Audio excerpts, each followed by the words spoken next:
নমস্কার বন্ধুরা, আশা করি আপনারা ভালো আছেন এবং সুস্থ আছেন। আজকের ভিডিওটা সম্পূর্ণ দেখার চেষ্টা করুন। অনেক সুন্দরভাবে অনেক কিছু জানতে পারবেন এবং মনের মধ্যে অনেক আনন্দ পাবেন। ইনি একজন আধ্যাত্মিক জগতের পরম গুরু শ্রী শ্রী দীপক কুমার ভট্টাচার্য। আজ উনি হয়তো জীবিত দশায় নেই, কিন্তু প্রত্যেক ভক্তের অন্তরে জীবিত হয়ে আছেন, চিরকাল থাকবেন। তার 85তম জন্মদিবস উপলক্ষে তার ভক্তরা প্রত্যেক বছরের ন্যায় এবছরও এই মহোৎসবটাকে উদযাপন করার জন্যে আয়োজন করেছেন এবং তাদের নিজস্ব কিছু বক্তব্যের মাধ্যম দিয়ে, বিভিন্ন রকম নাম গানের মাধ্যম দিয়ে এই জন্মদিবস মহোৎসবটাকে উদযাপন করার চেষ্টা করে যান এবং আন্তরিকতার মাধ্যম দিয়ে ছোটখাটো পিকনিকেরও আয়োজন করেন এনারা। এনার কাছ থেকে অনেক উপকৃত হতেন।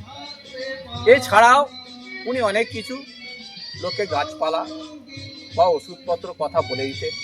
জীবনে কোনোদিন একটা পয়সার কথা বলেননি। এনার যে ত্যাগ, এনার যে মহান ত্যাগ, সেই ত্যাগকে পাথেয় করে এনার জীবনের যে ঘটনা, সেইগুলোকে আমরা অনুভব, এইসব আধ্যাত্মিক কথা তার বিশ্বাস হতো না। সে কি করে, আমাদের বুড়াদা যে কথা বললো, উনি দেহ রেখেছেন তার অর্থ এই না উনি ফুরিয়ে গেছে।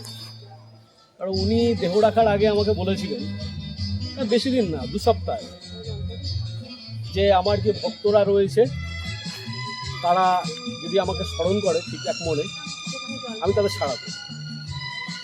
হ্যাঁ, অনেক সময় হয়তো তাদের স্মরণ করতে আমাকে দাদু বলতে ত্রুটি বিচ্যুতি হতে পারে। কাছ থেকেও অনুভব করেছে অনেক কিছুই। তো ওই সম্পর্কে দু চার কথা পোলাকে বলার জন্য অনুরোধ করতাম না। আর একদিন রথিন বাবু আমার, ওনাকে আমি গুড়ি বলবো, গুড়ি মনে করতাম।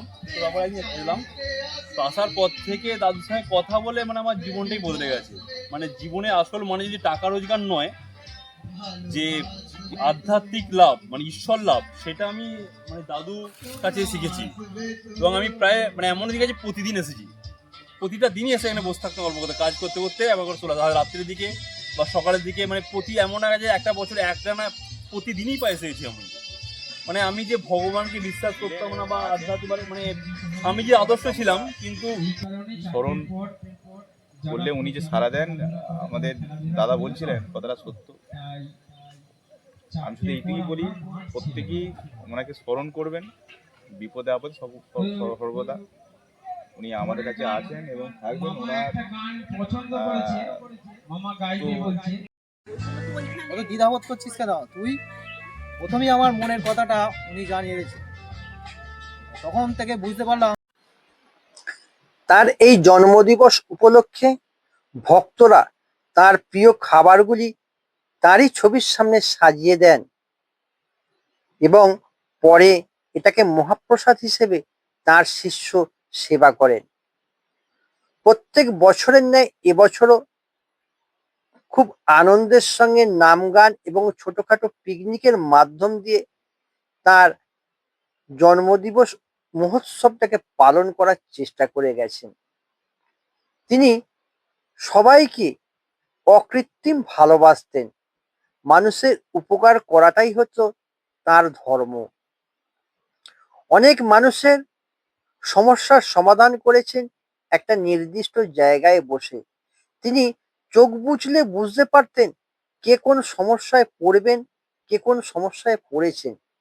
সেই সমস্যার সমাধান তিনি করে গেছেন। ভক্তরা তার অলৌকিক ক্ষমতা কখনোই ভুলতে পারবেন না। ভিডিওটা সম্পূর্ণ দেখার জন্য আপনাদের ধন্যবাদ। এরকম সুন্দর ভিডিও দেখার জন্য আমার পেজটা অবশ্যই ফলো করার চেষ্টা করবেন। ভিডিওটা কেমন লাগলো লাইক, শেয়ার, কমেন্ট করে আমাকে অবশ্যই জানাবেন, কারণ আপনাদের কমেন্টের অপেক্ষায় আমি বসে থাকি নতুন কোনো ভিডিও তৈরি করার জন্যে। যদি আমার কোনো ভুল থাকে সেই ভুলটা পরবর্তী ভিডিও সংশোধন করার চেষ্টা করব আপনাদের কমেন্টের মাধ্যম দিয়ে। আপনারা ভালো থাকুন, সুস্থ থাকুন। আজ তাহলে এই পর্যন্তই। ধন্যবাদ।